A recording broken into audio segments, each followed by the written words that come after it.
বেকারত্বের বোঝা যখন গায়ে, তখন ছেলেটা রাতের অন্ধকারকে ভালোবাসে আর দিনের আলোকে ভয় পায়।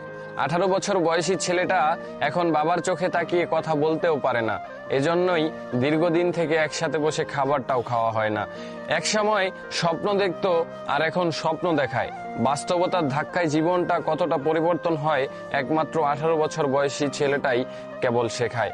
ঘরের বেকার ছেলেটা ঝোল হিসেবে বাবার শরীরের রক্ত পান করে, আর ভাতের হিসেবে বাবার শরীরের মাংস চিবায়। হঠাৎ করে নিজের কাঁধে দায়িত্ব দেখে হতাশায় পড়ে যায়। বয়ঃসন্ধিকালে শারীরিক পরিবর্তন ঘটে, বইয়ের মাধ্যমে আমাদের শেখানো হয়, তবে জীবন পরিবর্তনের গল্প কোনো উল্লেখ করা হয়নি। ব্যক্তির নিজেকেই কেন বুঝতে হয়, কাকেই বা প্রশ্ন করি, উত্তর তো আর মিলবে না।